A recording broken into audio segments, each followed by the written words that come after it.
হঠাৎ একটা তীব্র বিদ্যুৎ চমকের সঙ্গে সঙ্গে ভেসে এলো একটা বধির করে দেওয়া তীক্ষ্ণ অট্টহাসির শব্দ।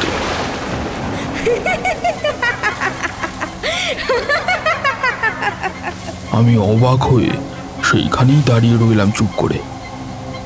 এ কি হচ্ছে আমার সঙ্গে? কেনই বা হচ্ছে? তাহলে কি আমার বিরজা হোমে বাধা সৃষ্টি করার জন্যই এত কিছু? বেশ, আমার নামও ভৈরব চক্রবর্তী, ভৈরব তান্ত্রিক।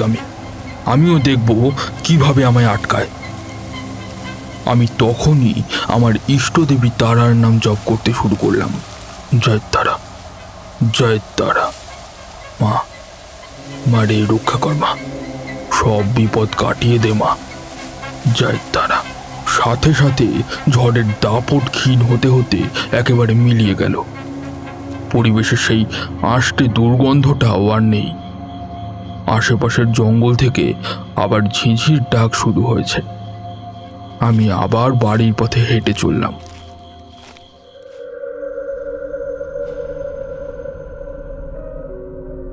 হ্যালো এভরিওয়ান, আমি শুভ্রজ্যোতি, আর আপনারা শুনছেন থ্রিলার নাইট, বাংলা সাহিত্যের নতুন ঠিকানা।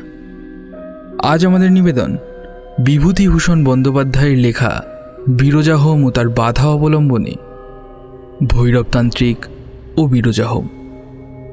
গল্প পাঠে আজ রয়েছে আপনাদের সকলের প্রিয় নীল চক্রবর্তী এবং অন্যান্য চরিত্রে আমি, দ্রোণবীর, রনিত এবং তৃণা। তাহলে শুরু করা যাক।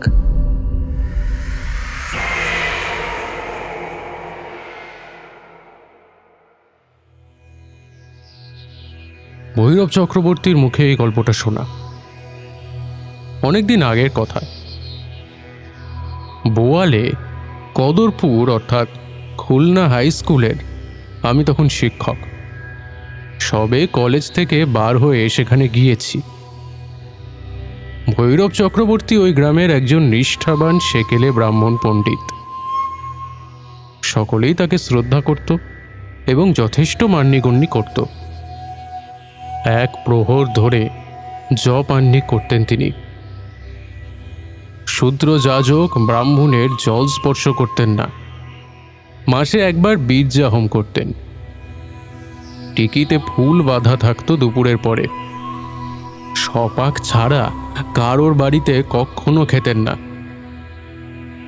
শিষ্য করতে নারাজ ছিলেন, বলতেন শিষ্যদের কাছ থেকে পয়সা নিয়ে খাওয়া খাঁটি ব্রাহ্মণের পক্ষে মহাপাপ।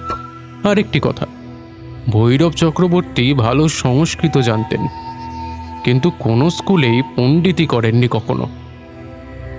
টোল করাও পছন্দ করতেন না।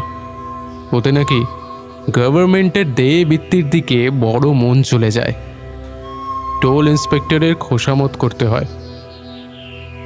তবে তিনি দু একটি ছাত্রকে নিজের বাড়িতেই খেতে দিয়ে ব্যাকরণ শেখাতেন।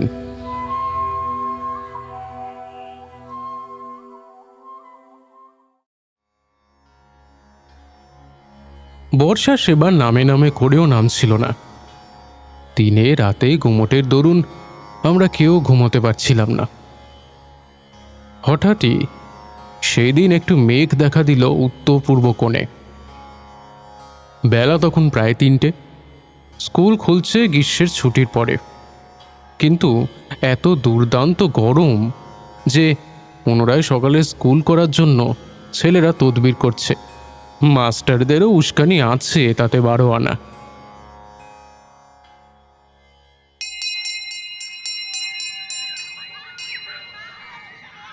হেডমাস্টার অফিস ঘরে বসে আছেন। গোপীবাবু ইতিহাসের মাস্টার। তিনি গিয়ে উত্তেজিত হয়ে বললেন, স্যার, মেঘ করেছে। মুরলী মুখুজ্জে গম্ভীর হয়ে বললেন, কিসের মেঘ? আগে মেঘ যাকে বলে। কি হয়েছে তাতে? আগে বৃষ্টি হবে। স্কুলের ছুটি দিলে ভালো হতো, ছেলেরা অনেক দূরে যাবে তো, অনেকে ছাতা আনেনি। ও মেঘে বৃষ্টি হবে না। খাস ইন্দ্রদেবের অফিসের হেড কেরানিও এতটা আত্মপ্রত্যয় সুরে এই কথা বলতে দ্বিধা করত বোধ হয়। কিন্তু সকলেই জানে মুরলী মুখুজ্জের পাণ্ডিত্যের সীমা পরিসীমা নেই। আবহাওয়া তত্ত্বটি তার নখদর্পণে।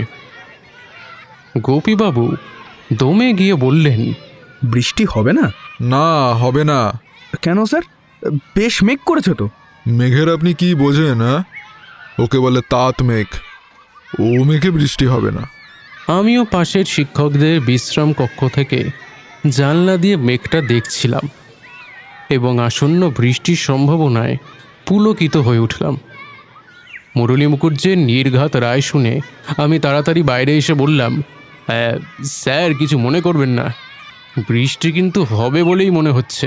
এটা তাঁত মেঘ, মেঘ হলেই বৃষ্টি হয় না। তাহলে স্যার কোন মেঘে বৃষ্টি হয়? এখন বৃষ্টি হবে আল্টোস্ট্রাটাস মেঘ থেকে, যাকে বলে শিট ক্লাউড। তাছাড়া হাওয়া বইছে দক্ষিণ থেকে, মনসুনের আগে হাওয়া ঘুরে যাবে পূবে। আর কোনো কথা বলতে সাহস হলো না। কিন্তু ইন্দ্রদেব সেদিন বড়ই অপদস্থ করলেন আবহাওয়ার তত্ত্ববিদ মুরলী মুখুজ্জেকে। মিনিট 15 মধ্যেই মেঘের চেহারা ঘন কালো হয়ে উঠল। মেঘের চাদর ঢাকা পড়ল আরও ঘন আর একখানা মেঘের চাদরে। তারপর স্কুলের ছুটি হওয়ার সামান্য কিছু আগেই ঝমঝম করে মুষলধারে বৃষ্টি নামল।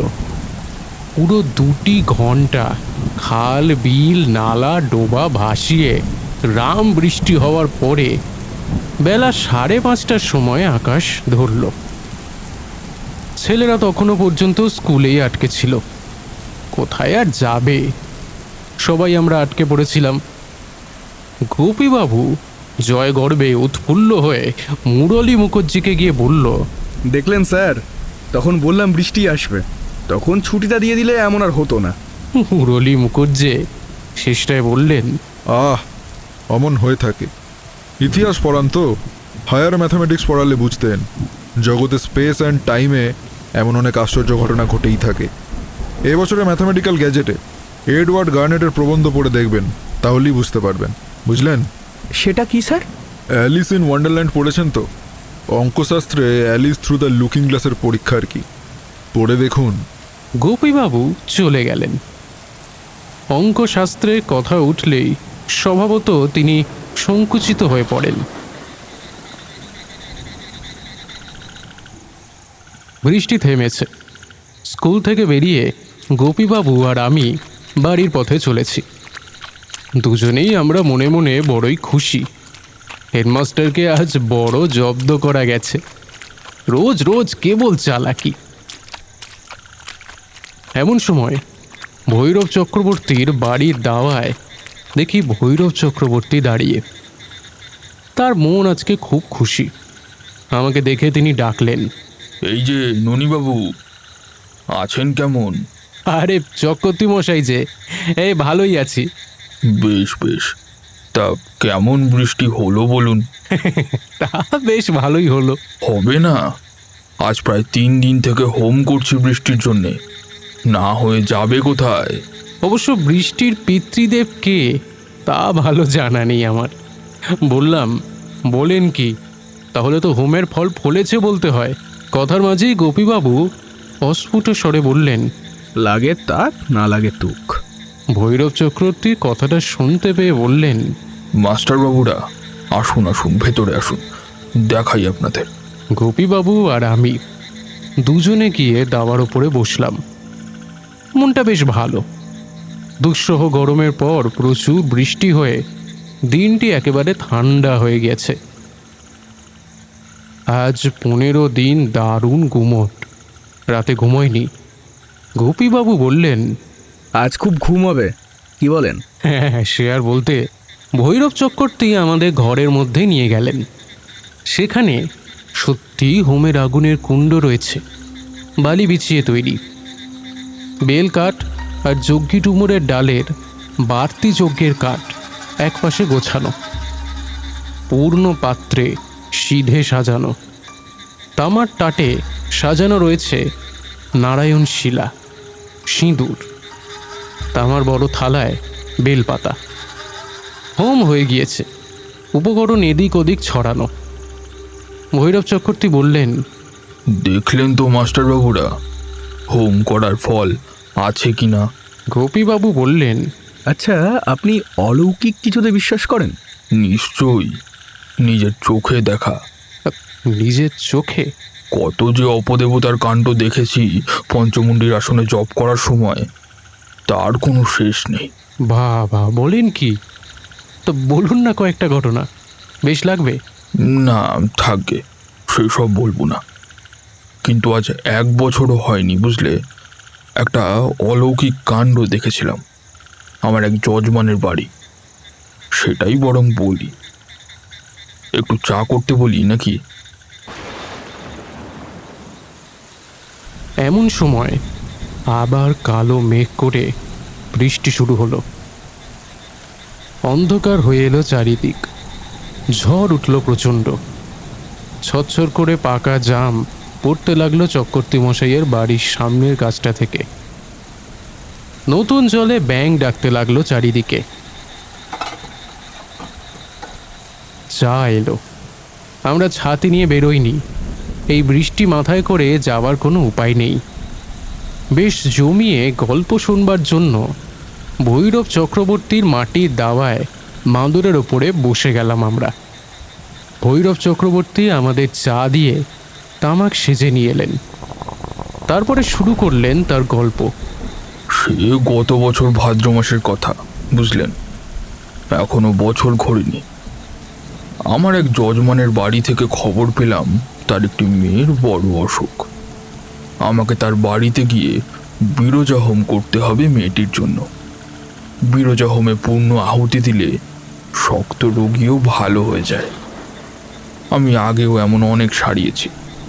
তা যাকে, আমাকে তারা নৌকো করে নিয়ে গেল গোবরডাঙ্গা স্টেশন থেকে ওই যমুনা নদীর ওপর দিয়ে।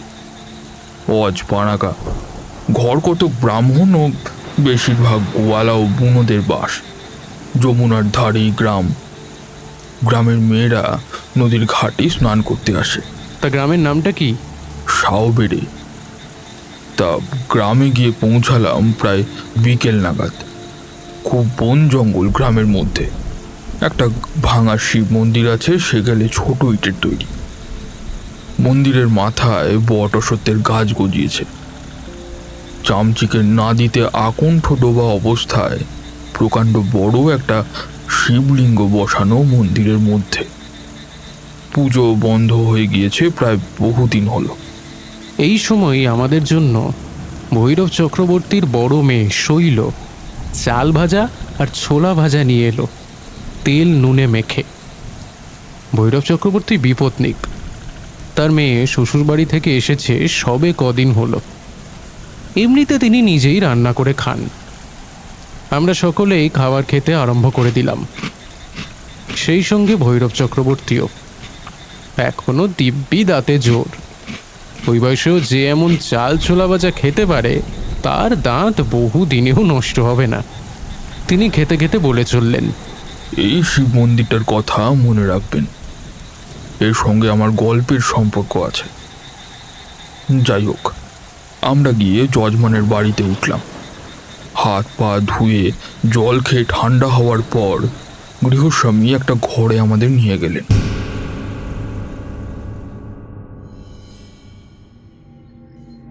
অসুস্থ মেয়েটি সেই ঘরেই শুয়ে আছে। বয়স 13-14 হবে। নিতান্ত রোগা নয়, বেশ মোটা সোটা ছিল বোঝা যায়। গলায় একরাশ মাদুলি। মেয়েটি চোখ বুজে একপাশ ফিরে শুয়ে আছে। আমি ঘরের মধ্যে ঢুকতেই একবার সে মাথা তুলে তাকিয়ে দেখে আবার পাশ ফিরে শুল। মেয়েটির গায়ে ধুম জ্বর, প্রায় 103-এর কাছাকাছি তো হবে। চোখে ক্লান্ত দৃষ্টি, চোখের কোণ সামান্য লাল। নাড়ি দেখলাম বেশ শক্তই আছে। হঠাৎ কোনো ভয়ের কারণ আছে বলে মনে হলো না। তাছাড়া আমার উপর মেয়ের চিকিৎসার ভার নেই।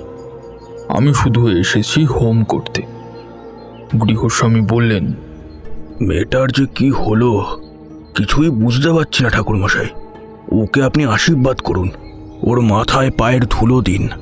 পায়ের ধুলো মাথায় দিতে যাচ্ছি, এমন সময় হঠাৎ গৃহস্বামী আছাড়কে পড়ে গেলেন খাটের পাশে। আমি তো চমকে উঠলাম, হাত নড়ে গেল।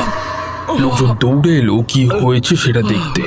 এ কি বাবু পড়ে গেলেন কি করে? আপনার লাগেনি তো বাবু? আপনি ঠিক আছেন আরে তো? তোল তোল, আস্তে আস্তে তোল। কিছুই সেখানে নেই, না একটা কলার খোসা না অন্য কিছু। তাহলে লোকটা পড়ল কি করে? পায়ের ধুলো দেওয়ার কথা তখন চাপা পড়ে গেল। গৃহস্বামীর মাথায় ও মুখে ওর বড় শালা ঠান্ডা জল দিতে লাগলো। এদিকে মেয়েটি হঠাৎ ফুঁপিয়ে ফুঁপিয়ে কাঁদতে লাগলো।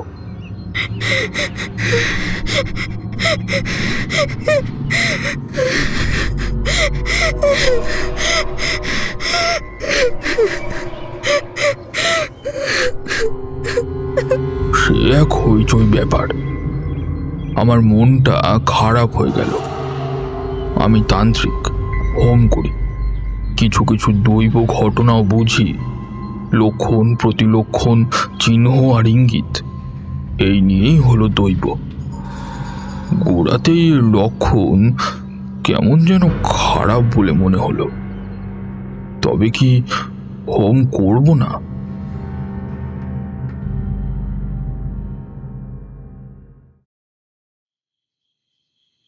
সন্ধ্যের কিছু পরে শিব মন্দিরের সামনের রাস্তায় পায়চারি করছি। বড্ড গরম, বাড়ির মধ্যে হাওয়া নেই, রাস্তায় তবুও একটু হাওয়া বইছে। হঠাৎ আমার কানে এলো কে যেন বলছে, শুনুন, শুনুন না। দুবার কানে এলো কথাটা। এদিক ওদিক চাইতেই চোখে পড়ল শিব মন্দিরের মধ্যে ঠিক দোরগোড়ায় একজনকে মেয়ে মানুষ দাঁড়িয়ে আছে। বললাম, আমায় বলছেন?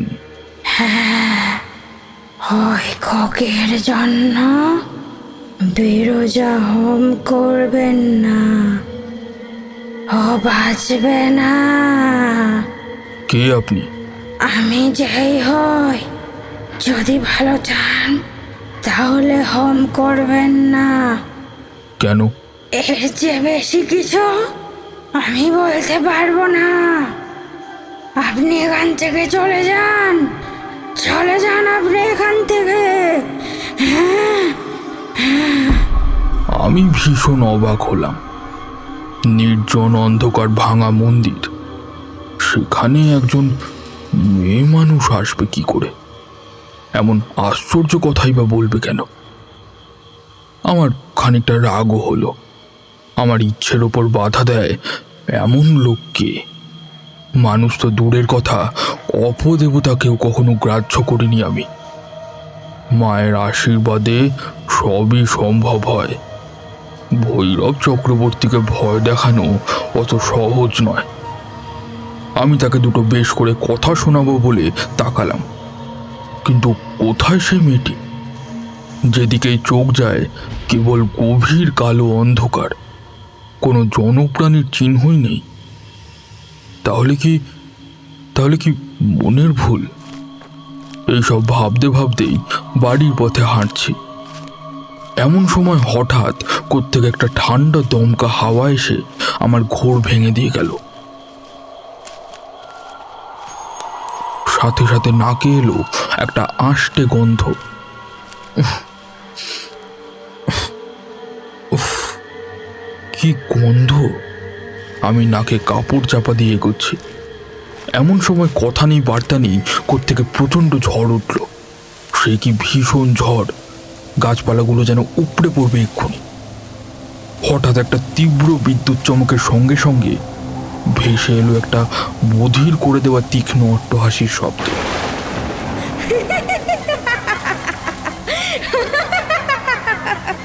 আমি অবাক হয়ে সেইখানেই দাঁড়িয়ে রইলাম চুপ করে। এ কি হচ্ছে আমার সঙ্গে? কেনই বা হচ্ছে? তাহলে কি আমার বিরজা হোমে বাধা সৃষ্টি করার জন্যই এত কিছু? বেশ, আমার নামও ভৈরব চক্রবর্তী, ভৈরব তান্ত্রিক। আমিও দেখব কিভাবে আমায় আটকায়। আমি তখনই আমার ইষ্টদেবী তারার নাম জপ করতে শুরু করলাম। জয় তারা, জয় তারা, মা, মা রে রক্ষা কর মা, সব বিপদ কাটিয়ে দে মা, জয় তারা। সাথে সাথে ঝড়ের দাপট ক্ষীণ হতে হতে একেবারে মিলিয়ে গেল। পরিবেশের সেই আষ্টে দুর্গন্ধটাও আর নেই। আশেপাশের জঙ্গল থেকে আবার ঝিঁঝির ডাক শুরু হয়েছে। আমি আবার বাড়ির পথে হেঁটে চললাম। বাড়ি ফিরে আমার এই অদ্ভুত অভিজ্ঞতার কথা কাউকে বললাম না। সন্ধ্যার দিকে হোমের জন্য জিনিসপত্রের ফর্দ করতে বসেছি। এমন সময় আবার সেই আষ্টে দুর্গন্ধটা আমার নাকে এলো। আমি উঠে জানলা দরজা বন্ধ করতে যাচ্ছি, ঠিক তখনই একটা প্রবল হাওয়ার ঝাপটা এসে আমার কালির দোয়াতটা উল্টে মাটিতে ফেলে দিল। ফর্দের কাগজখানা উড়ে গিয়ে পড়ল মেঝেতে পড়ে থাকা সেই কালির ওপর। শব্দ শুনে গৃহস্বামী তক্ষুনি ছুটে এলেন। কি হয়েছে ঠাকুরমশাই? তিনি এসে ঘরের অবস্থা দেখে একেবারে চারিদিকে লণ্ডভণ্ড হয়ে আছে, যেন একটু আগেই ঘরের ভেতরে এক প্রবল ঝড় বয়ে গেছে। এই কি অবস্থা? কি হয়েছে? আপনি ঠিক আছেন তো? আমি চুপ করে দাঁড়িয়ে রইলাম। এই ঘটনার কি জবাব দেব আমি? সে যাক, আমি রামচরণকে বলে দিচ্ছি, ও পরিষ্কার করে দিয়ে যাবে। আপনার কি শরীর খারাপ? কই না তো, আমি ঠিক আছি। আচ্ছা বেশ, আপনার রান্নার ব্যবস্থা আমি ছাদে করে দিচ্ছি। আপনি তো সপাক ছাড়া খাবেন না। রাত অনেক হলো, প্রায় 8টা। এবার রান্না চাপিয়ে দুটো খেয়ে নিন। গৃহস্বামী আমাকে রান্না করতে বলে চলে গেলেন। আমি আর কিছু না ভেবে রান্না চাপিয়ে দিলাম। ছাদের ওপর একখানা ঘর, সেই ঘরে আমার বিছানা পাতা হয়েছে। পাশে খোলা ছাদে তোলা উনুনে রান্নার ব্যবস্থা করা হয়েছে। আয়োজন অনেক, আতপ চাল, সোনামুগ ডাল, বড়ি, আলু, কুমড়ো আর দেশি গাওয়া ঘি। রান্নার আগে একবার চা করে খেলাম। এইবার আমার গল্পের আসল অংশে আসব। তার আগে ওদের বাড়িটা সম্বন্ধে একটু বলা দরকার। বাড়িটা খুব পুরনো কোঠা বাড়ি, কোনো ছিঁড়ি সৌষ্ঠব নেই, কিন্তু দোতলা। পল্লীগ্রামে দোতলা বাড়ি বড় একটা দেখা যায় না। যমুনা নদীর ধারে ঠিক নয়, বাড়িটা সামান্য দূরে। মধ্যে কেবল একখানা বাড়ি। ওই বাড়ির ছাদ আর এই বাড়ির ছাদের মধ্যে 10-12 ফুট চওড়া এক ফালি জমির ব্যবধান। রান্না করতে করতে অনেকটাই রাত হয়ে গেল। রাত সম্পূর্ণ অন্ধকার। একটু জিরিয়ে নিয়ে তামাক খেয়ে আস্ত কলা পাতায় ভাত নিলাম। খেতে বসবার সঙ্গে সঙ্গেই মনে হলো ছাদে আমি একা নই। এদিক ওদিক চাইলাম, কই কেউ তো কোথাও নেই। রাত অনেক হয়েছে, বাড়ির লোকেও নিচতলায় খেয়ে দিয়ে শুয়ে পড়েছে। গ্রামের নিশতি রাত, চারিদিকে ঘুটঘুটে অন্ধকার। কেবল যমুনা নদীতে জেলেদের নৌকোর আলো দেখা যাচ্ছিল, আর সাথে মাছ ধরার ঠুকঠাক শব্দ হচ্ছিল। হঠাৎ আমার মনে হলো আমার ঠিক পেছনে ঘাড়ের কাছে কে যেন বেশ জোরে জোরে নিঃশ্বাস ফেলছে।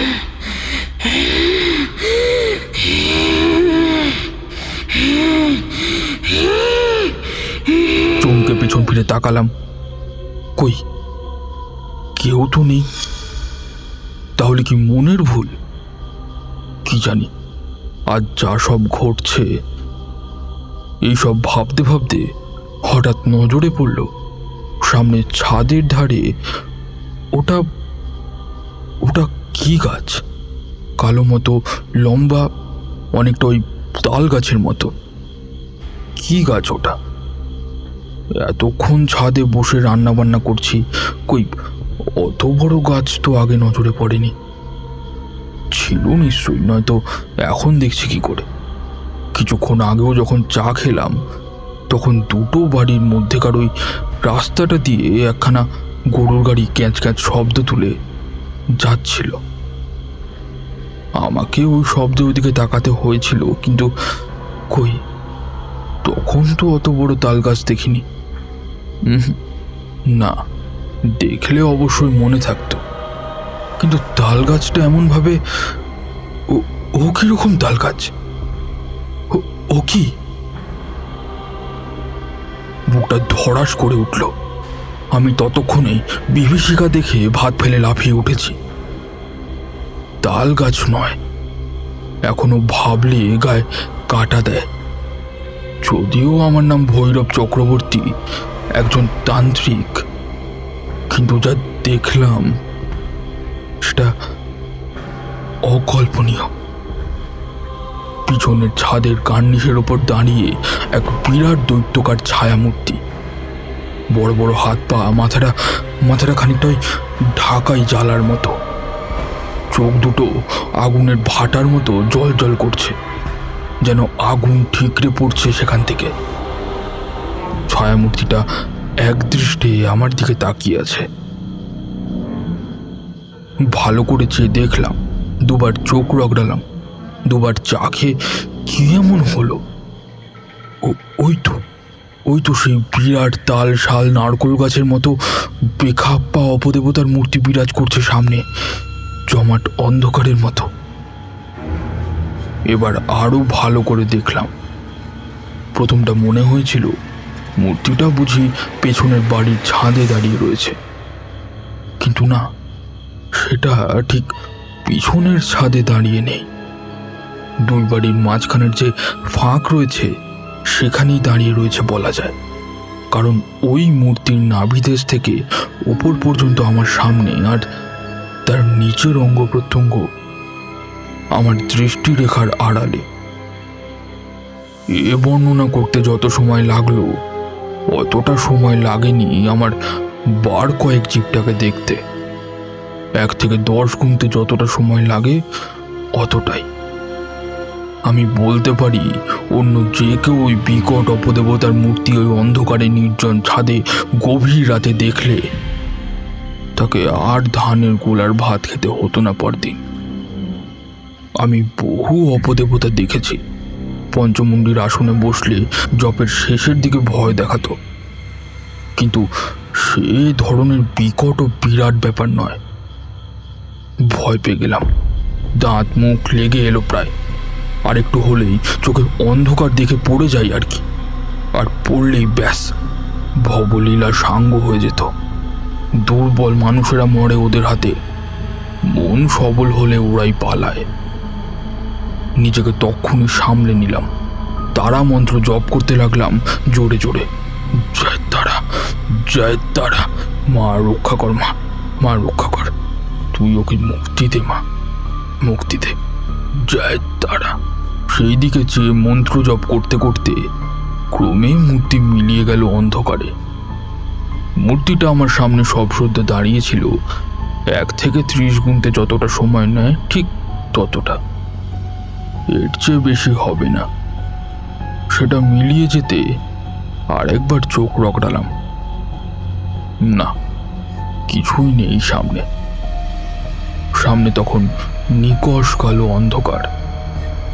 হঠাৎ, বিশ্বাস করবেন কিনা জানি না, প্রায় সঙ্গে সঙ্গে নিচের তলা থেকে কান্নাকাটির রোল উঠল। আমার আর বিরজা হোম করার দরকার পড়ল না। খানিক পরে খবর এলো রোগী মেয়েটি মারা গিয়েছে।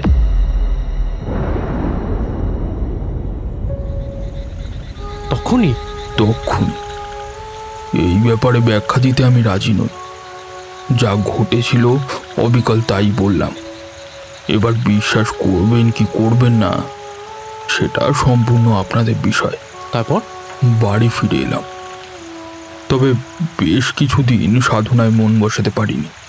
কি জানি কেমন আছে তাদের পরিবার, কেমন আছে সেই সন্তানহারা বাবা মা। সেই সব কথা মনে পড়লে মনটা বড়ই খারাপ হয়ে যায়, বুঝলেন। সময় এলে একদিন আমাকে, আপনাকে, আমাদের সকলকেই যেতে হবে ওই তেপান্তরের পাড়ে।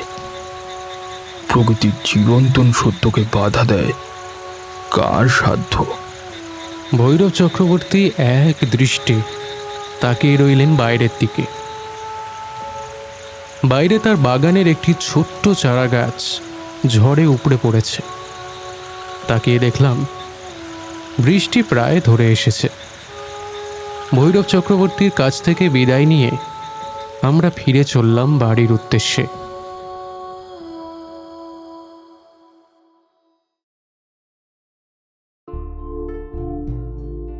গল্পটি কেমন লাগলো কমেন্ট করে জানাতে ভুলবেন না কিন্তু। যদি ভালো লেগে থাকে তাহলে একটা লাইক এবং শেয়ার করে চ্যানেলটিকে সাবস্ক্রাইব করে দিন, যাতে পরবর্তী গল্পের নোটিফিকেশান আপনার মিস না হয়। আবার দেখা হবে পরের সপ্তাহে কোনো এক নতুন গল্প নিয়ে। ততক্ষণের জন্য ভালো থাকবেন, সুস্থ থাকবেন। সুপ্রভাত।